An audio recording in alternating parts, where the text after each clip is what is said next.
Hi everyone, welcome back to മെക്നോൺ workshop day 4. അപ്പോൾ ഞാൻ കുറച്ച് voice AIs means text to speech AIs, voice assistance, അതേപോലെ എങ്ങനെ യൂസ് ചെയ്യണം, അതിൻ്റെ സേഫ്റ്റി പ്രിക്കോഷൻസ്, അതേപോലെ ഞാൻ നിങ്ങൾക്ക് ഒരു പ്രൊജക്റ്റും കാര്യങ്ങളും തരും. അതേപോലെ എയുടെ ഫ്യൂച്ചർ എന്താണ്, അതൊക്കെയാണ് ഞാൻ പറയാൻ വന്നിട്ടുള്ളത്. ഓക്കെ, അപ്പോൾ മെയിൻലി ഫസ്റ്റ് ഞാൻ നമ്മുടെ ഒരു വോയിസ് ഐനെ പറ്റി പറഞ്ഞിട്ട് തുടങ്ങാം. ഓക്കെ, വോയിസ് ഐ എന്ന് പറയുമ്പോൾ നമ്മുടെ ചാറ്റ് ജി പി ടിയിൽ വോയിസ് ഉണ്ട്. അതേപോലെ നമ്മുടെ ഫോണിൽ അത് ഇൻറ്റിഗ്രേറ്റ് ചെയ്യാനുള്ള ഓപ്ഷൻസും ഇപ്പോൾ അവൈലബിൾ ആണ്. ഗൂഗിൾ അസിസ്റ്റൻറ്റ്, അതേപോലെ ജെമിനിയുടെ അത്, പിന്നെ കൊർട്ടാന അറിയും. കൊർട്ടാന പറഞ്ഞാൽ നമ്മുടെ വിൻഡോസിൽ, മൈക്രോസോഫ്റ്റിൻ്റെ വിൻഡോസിലുള്ള ഒരു വോയിസ് അസിസ്റ്റൻ്റ് ആണ്. ഈ ഗൂഗിൾ അസിസ്റ്റൻറ്റ് പോലൊരു സംഭവമാണ്. പിന്നെ പറഞ്ഞാൽ അലക്സ നിങ്ങൾക്ക് എല്ലാവർക്കും അറിയണ്ടാവും. നമ്മുടെ ആമസോണിൻ്റെ അലക്സ, നമ്മൾ അലക്സ ടേൺ ഓൺ ഫാൻ അല്ലെങ്കിൽ ടേൺ ഓൺ ലൈറ്റ് എന്നൊക്കെ പറയുമ്പോൾ ലൈറ്റ് ഓൺ ആവുക, ലൈറ്റ് ഓഫ് ആവുക, ഫാൻ ഓൺ ആവുക, ഫാൻ ഓഫ് ആവുക, അപ്പോൾ സംഭവം. ഓക്കെ, അപ്പോൾ അതൊക്കെ എല്ലാവർക്കും അറിയണതാണ്. അതിൻ്റെ വർക്കിംഗ് ചെയ്യുന്നത് വെച്ചാൽ നമ്മളങ്ങോട്ട് പറയും, സ്പീച്ച് അങ്ങോട്ട് കൊടുക്കും. ഓക്കെ, ഞാൻ ഇപ്പോൾ അലക്സ ടേൺ ഓൺ ഫാൻ എന്ന് പറയുന്നത്. അപ്പോൾ ഞാനവിടെ പറയുന്നത് അവിടെ ടെക്സ്റ്റായിട്ട് രേഖപ്പെടുത്തിയിട്ട് അതവിടെ അലക്സ ടേൺ ഓൺ ലൈറ്റ് എന്നുള്ള ഒരു കമാൻഡില്ലേ, അതവിടെ ഇങ്ങനെ എഴുതി കാണിക്കും. അതിൻ്റെ ഉള്ളിൽ നമുക്ക് കാണാൻ പറ്റില്ല.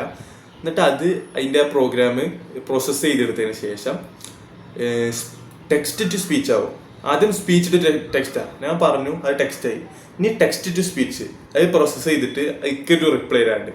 അപ്പോൾ അതിനാണ് സ്പീച്ച് ടു ടെക്സ്റ്റ്, അല്ല ടെക്സ്റ്റ് ടു സ്പീച്ച് എന്ന് പറയാം. ഓക്കെ, സ്പീച്ച് പറഞ്ഞാൽ പറയാം, ടെക്സ്റ്റ് പറഞ്ഞാൽ എഴുത്ത്. ഓക്കെ, അപ്പോൾ അവിടെ അതാണ് സംഭവം. ഓക്കെ, അതാണ് വോയിസ് എയുടെ വർക്കിങ്സ്. ഓക്കെ, ഞാൻ നിങ്ങൾക്ക് വേണമെങ്കിൽ അടുത്ത ക്ലാസ്സിലോ കഴിഞ്ഞിട്ടുള്ള ക്ലാസ്സുകളിലൊക്കെ അതിൻ്റെ ചെറിയ ചെറിയ ഉദാഹരണങ്ങൾ കാണിച്ചു തരാം. ഗൂഗിൾ എ വർക്കിംഗ് സിസ്റ്റം അങ്ങനെയുള്ളതൊക്കെ കാണിച്ചു തരാം. ഓക്കെ, അപ്പോൾ പേടിക്കണ്ട.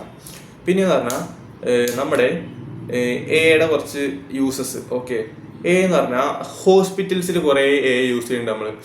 ഇപ്പോൾ നമ്മുടെ ഇന്ത്യയിൽ ഇല്ലാന്നുള്ളൂ, നമ്മുടെ കുറേ ഹോസ്പിറ്റലുകളിൽ ഓട്ടോമാറ്റിക്കായിട്ട് ഈ മെഡിസിൻ ഡിസ്പെൻസിങ്, അതേപോലെ ഓരോ സമയത്ത് ഓരോ ഷെഡ്യൂളിനനുസരിച്ചിട്ട് ക്ലീൻ ചെയ്യണ റോബോട്ടുകൾ ഒക്കെ വെച്ചിട്ടാണ്. ഓക്കെ, അതേപോലെ നമ്മുടെ ടെമ്പറേച്ചർ കൺട്രോളും കാര്യങ്ങളൊക്കെ അല്ലേ, അതിനൊക്കെ കുറേ എഐസും കാര്യങ്ങളും ഹോസ്പിറ്റൽസിലുണ്ട്. ഓക്സിജൻ ലെവൽ മോണിറ്റർ ചെയ്ത്. നമ്മുടെ ഇന്ത്യയിൽ ഉണ്ടോയെന്നൊക്കെ അറിയില്ല, എന്തായാലും പുറത്തുള്ള രാജ്യങ്ങളിലുണ്ട്, ചൈനയിലൊക്കെ ഉണ്ട്. ഓക്കെ, നമ്മുടെ എന്തൊരു ടെക്നോളജി വന്നാലും ആദ്യം ചൈനയിലും ജപ്പാനിലൊക്കെയാണ് വരിക. കാരണം അവരുടെ ബുദ്ധി അങ്ങനെയാണ്, പറഞ്ഞിട്ടേ അല്ല. ഇവിടെ ഇന്ത്യക്കാർക്ക് ബുദ്ധി ഇല്ലായിരുന്നില്ല, ഇന്ത്യക്കാരെ അടിപൊളിയാണ്. ഇന്ത്യയൊക്കെ നമ്മുടെ പണ്ട് മൈക്രോസോഫ്റ്റിലെ ബിൽ ഗേറ്റ്സ് പറഞ്ഞിട്ടുണ്ടായിരുന്നു. ബിൽ ഗേറ്റ്സ് പറഞ്ഞു, ഞാൻ ഇന്ത്യക്കാരെ ഫയർ ചെയ്യൂല, ഇനി ഇന്ത്യക്കാരെ ഫയർ ചെയ്താൽ അവിടെ വേറെ മൈക്രോസോഫ്റ്റ് ഉണ്ടാവും. അതേപോലെയാണ് ഇന്ത്യക്കാരെ ശ്രമിക്കായിട്ടാണ്. നിങ്ങളൊക്കെ ശ്രമിച്ച് എന്തെങ്കിലുമൊക്കെ നടക്കും. ഓക്കെ, അത് ചൈനക്കാർ ശ്രമിച്ചു, നടന്നു, അത്രേ ഉള്ളൂ. അവിടെ അത്ര പ്രശ്നമുള്ളൂ. ഓക്കെ, പിന്നെന്ന് പറഞ്ഞാൽ എ ഇൻ ഹോസ്പിറ്റൽ പറഞ്ഞു. പിന്നെ എ ഇൻ സ്കൂൾസ്. നമ്മുടെ സ്കൂളുകളിൽ കുറേ എഐസ് ഉണ്ട്. ഓക്കെ, നമ്മുടെ ഇവിടെ ഇല്ലാന്നൊക്കെ ഉറപ്പാണ്. ഇവിടെ നമ്മുടെ സ്കൂളുകളിൽ എഐസ് ഇല്ല.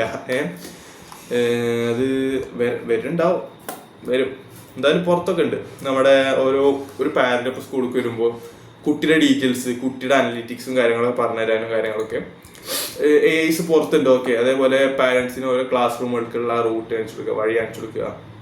അതുപോലെ സ്കൂളിൻ്റെ അനലിറ്റിക്സ്, സ്കൂളിൻ്റെ വളർച്ചയും കാര്യങ്ങളും, അങ്ങനത്തെ ഒക്കെ കുറേ എഐസ് പുറത്തുള്ള രാജ്യങ്ങളിലുണ്ട്. ഓക്കെ, പിന്നെയെന്ന് പറഞ്ഞാൽ റോബോട്ടിക്സിലുള്ള എ മെയിൻലി നമ്മളൊക്കെ യൂസ് ചെയ്യുന്ന സാധനം. നമ്മൾ റോബോട്ടിക്സ് പഠിച്ചൊരു റോബോട്ടിക്സ് ഹോബീസ് ആയിട്ടുള്ളവരൊക്കെ യൂസ് ചെയ്യുന്ന സാധനമാണ്. ഓക്കെ, നമ്മുടെ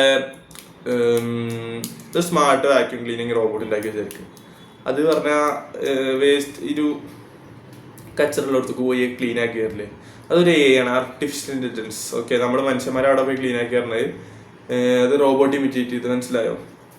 അപ്പോൾ അത് അങ്ങനെയാണ് റോബോട്ട്സ്. ഞാൻ ജസ്റ്റ് ഒറ്റ ഉദാഹരണമാണ് പറഞ്ഞത്. നമ്മുടെ നോർമലി ഇപ്പോൾ എന്തിൻ്റെ സിനിമ ഉണ്ടാവും, അതിൽ ഫുൾ ആ റോബോട്ട് എ ആണ്. ഓക്കെ, സംഭവം അതില്ലെങ്കിലും സംഭവം എ ആണ്. ഓക്കെ, അതിന് റിയൽ ലൈഫൊക്കെ കൊണ്ടുവരികയാണെങ്കിൽ എ ആണ്. ഓക്കെ, അതേപോലെ ട്രാൻസ്ഫോമേഴ്സ് സിനിമ, അതിൽ ഉള്ള റോബോട്ട് അത് എ ആണ്. സംഭവം ഏലിയൻസും ഹ്യൂമൻസും കാര്യങ്ങളൊക്കെ ആണ്, എന്നാലും അത് എ ആണ്. ഓക്കെ, പിന്നെ പറഞ്ഞാൽ നമ്മുടെ ജോബ്സിലെ നമ്മളിപ്പോൾ യൂസ് ചെയ്തുകൊണ്ടിരിക്കുന്ന ചാറ്റ് ജി പി ടി, അതേപോലെ നോട്ട്ബുക്ക്, ഈ ഗൂഗിളിൻ്റെ നോട്ട്ബുക്ക് LM, അങ്ങനെ കുറേ സാധനങ്ങളുണ്ട്. ഓക്കെ, പിന്നെ നമ്മുടെ ക്യാൻവയില് നമ്മുടെ പോസ്റ്റർ ഉണ്ടാക്കാനുള്ള എഐസ്, അങ്ങനെ കുറെ സാധനങ്ങളുണ്ട്. അതൊക്കെയാണ് നമ്മുടെ ജോബ്സിൽ പറഞ്ഞാൽ നമ്മുടെ ജോബ്സും കാര്യങ്ങളും സിമ്പിൾ ആക്കാനും അതുപോലെ കുറെ ആൾക്കാരുടെ ജോബ് പോവാനും അങ്ങനെ കുറെ സംഭവങ്ങൾ. ഓക്കെ, പിന്നെയെന്ന് പറഞ്ഞാൽ നമ്മുടെ ഓരോ എഐസ് യൂസ് ചെയ്യുമ്പോഴുള്ള സേഫ്റ്റി കാര്യങ്ങൾ നമ്മൾ ചെക്ക് ചെയ്യണം. ഓക്കെ, സേഫ്റ്റി എന്ന് പറയുമ്പോൾ നമ്മുടെ എ ഐ യൂസ് ചെയ്യുമ്പോൾ അല്ലേ നല്ല പ്രിസൈസ് ആയിട്ട് യൂസ് ചെയ്യണം, നല്ല ശ്രദ്ധിച്ച് യൂസ് ചെയ്യണം. ശ്രദ്ധിച്ച് യൂസ് ചെയ്യാൻ അറിയുമ്പോൾ നമ്മൾ എ ഐക്ക് കൊടുക്കുന്ന ഇൻപുട്ടും കാര്യങ്ങളും ഇല്ലേ, അതൊക്കെ നമ്മൾ ശ്രദ്ധിക്കണം. എന്താണെന്ന് വെച്ചാൽ ഇപ്പോൾ ഞാനൊരു ജോബ് കയറി വിചാരിക്കും. അപ്പോൾ എൻ്റെ ബോസ്, എൻ്റെ മാനേജർ എനിക്കൊരു ഫയൽ തന്നു. അത് കമ്പനിയത്തെ മോസ്റ്റ് സീക്രട്ട് ഫയലാണ്. അപ്പോൾ ഈ സീക്രട്ട് ഫയലിക്ക് വായിക്കാനുള്ള മടിയോണ്ട് ChatGPTക്ക് ഇട്ട് കൊടുത്തു. ഇതെന്താണെന്ന് ചോദിക്കാൻ വേണ്ടിയിട്ടേ. അതാണെങ്കിൽ സീക്രട്ട് ഫയല്. ChatGPTക്കും അതേപോലെയുള്ള എഐക്കൊക്കെ ഇട്ടെടുത്താൽ അവരാ ഡാറ്റ കൊണ്ട് പോകും, പിന്നെ ലീക്കാവാൻ വലിയ പണിയൊന്നുമില്ല. ഓക്കെ, അതുകൊണ്ട് നമ്മുടെ പേഴ്സണൽ ഇൻഫോസ് അതേപോലെ നമ്മുടെ ഈ കമ്പനി ഡാറ്റാസും കാര്യങ്ങളൊന്നും ChatGPT എന്നല്ല എഐസിന് ഒന്നും ഇട്ട് കൊടുക്കാൻ പാടില്ല. അപ്പോൾ എത്രത്തോളം സെക്യൂരിറ്റി ഉള്ള എ ആണെങ്കിലും അവരുടെ ഡാറ്റാ ബേസിലൊക്കെ കിട്ടും. ഓക്കെ, അത് കിട്ടാനൊരു പാടില്ല. അപ്പോൾ നമ്മുടെ മാക്സിമം നമ്മുടെ പേഴ്സണൽ ഇൻഫോസ് അതേപോലെ ബിസിനസ് ഇൻഫോസ് വിലപിടിപ്പുള്ള ഇൻഫോസ് ഒക്കെ അല്ലേ, അതൊന്നും മാക്സിമം എഐക്ക് ഇട്ട് കൊടുക്കാതിരിക്കാൻ നോക്കുക. ഉദാഹരണത്തിന് ഇപ്പോൾ ഇക്കിപ്പോൾ ഒരു ഐഡിയ ഉണ്ട്. എന്ത്, അത് ആരും ചെയ്യാത്തൊരു ഐഡിയ ആണ്. ഓക്കെ, അപ്പോൾ ആ ഒരു ഐഡിയ എന്താണെന്ന് വെച്ചാൽ ഉള്ളതാണ്. ഓക്കെ, ഇക്കിപ്പോൾ ഒരു ബട്ടൺ വെക്കുമ്പോൾ ലൈറ്റ് ഓൺ ആവണം, ഉള്ളതാണെന്നാൽ ഞാൻ വെറുതെ പറയാം. അപ്പോൾ ഞാൻ ChatGPTനോട് പറയാൻ പോയിട്ട് ഇങ്ങനെ ഒരു ഐഡിയ ഉണ്ട്, ഇതുവരെ ആരും ചെയ്തിട്ടില്ല, ഇത് ഉണ്ടാക്കാൻ പറയണേ. അപ്പൊ ഇനിയിപ്പോ ChatGPT അടുത്ത ആൾ ഒരു കാര്യം ചോദിക്കുകയാണ്, അടുത്ത ആൾ വേറൊരു സ്ഥലത്ത് ഇരുന്നിട്ട് ഒരാൾ ചോദിക്കുകയാണ് ആരുണ്ടാക്കാത്തൊരു സാധനമാണെന്ന്. അപ്പൊ ChatGPT നമ്മൾ ഐഡിയ എടുത്തിട്ട് അയാൾക്ക് കൊടുക്കും. ഇതിപ്പോ ChatGPTക്ക് അറിയൊന്നുമില്ല, എന്നാലും പറയാണ് ChatGPT ഐഡിയ എടുത്തിട്ട് അയാൾക്ക് കൊടുക്കും. അപ്പോൾ അത് നമ്മുടെ ഈ മോഡൽസിനെ ട്രെയിൻ ചെയ്തുകൊണ്ടിരിക്കുകയാണ്. അപ്പൊ നമ്മൾ എന്ത് ചോദിക്കണം എന്നറിയോ? ഞാൻ ഉദാഹരണത്തിന് ഇപ്പോൾ എൻ്റെ അതിലിപ്പോൾ ഒരു സ്വിച്ച് ഉണ്ട് വിചാരിക്കും, ലൈറ്റ് ഇടണം. അപ്പൊ ഞാൻ എന്താ ചെയ്യുക? അങ്ങനെ ചോദിക്കണം. ഓക്കെ, ഇല്ലാതെ പോയിട്ട് അത് നമ്മൾ വളച്ച് തിരിച്ച് ചോദിക്കണം. അല്ലാതെ അല്ലെങ്കിൽ ChatGPTക്ക് മനസ്സിലാവും. അപ്പോൾ നമ്മളിങ്ങനെ നമ്മുടെ ഐഡിയാസൊന്നും ഇംപ്ലിമെന്റ് ചെയ്യാത്ത ഐഡിയാസൊന്നും മാക്സിമം ChatGPTക്ക് ഇട്ടെടുത്ത് ഇരിക്കാതെ നോക്കുക. ഞാൻ അത് റെക്കമെൻഡ് ചെയ്യുന്നില്ല. നിങ്ങൾ മാക്സിമം ഗൂഗിളിലും കാര്യങ്ങളും റീസെർച്ച് ചെയ്ത് ഉണ്ടാക്കിയാൽ മതി. ഓക്കെ, ഒരു ഐഡിയ നിങ്ങളുടെ മനസ്സിലുണ്ടോ, ഞങ്ങളെ ബന്ധപ്പെട്ടോ, ഞങ്ങൾ സഹായിക്കും. ഓക്കെ, പിന്നെന്ന് പറഞ്ഞാൽ മാക്സിമം എഐസിനൊന്നും നിങ്ങളെ ഇംപ്ലിമെന്റ് ചെയ്യാത്ത ഐഡിയ ഇട്ടെടുക്കാതിരിക്കാൻ നോക്കുക. ഇട്ടെടുത്ത ഉറപ്പാണ് നിങ്ങളുടെ ഐഡിയ ലീക്ക് ആവും, ഒരു സംശയം വേണ്ട. നിങ്ങളിപ്പോൾ ഈ ട്രെയിനിങ് എന്നുള്ള സംഭവം ChatGPTയിൽ പോയി ഓഫ് ആക്കിയാലും അത് ഇതാവും. ഓക്കെ, അതിനൊരു സംശയം വേണ്ട. പിന്നെന്ന് പറഞ്ഞാൽ നമ്മുടെ ഫേക്ക് ആയിട്ടുള്ള ഒരു സംഭവങ്ങളില്ലേ, നമ്മുടെ ഒരാളുടെ ഡീപ് ഫേക്ക് മോർഫ് അങ്ങനെയുള്ള കാര്യങ്ങളൊക്കെ ഇപ്പോൾ കുറേ ഇറങ്ങിക്കൊണ്ടിരിക്കുന്നുണ്ട്. അതൊക്കെ മാക്സിമം അവോയ്ഡ് ചെയ്യാം. നിങ്ങൾ അതിനെ പ്രൊമോട്ട് ചെയ്യുന്നില്ല. ഓക്കെ, ആരും പ്രൊമോട്ട് ചെയ്യില്ല. അങ്ങനെ ഒരു സാധനം ഇറക്കുക എന്ന് പറഞ്ഞാൽ ഒരാളുടെ ലൈഫിനകത്താണ്. അങ്ങനെ കുറേ കാര്യങ്ങളുണ്ട്.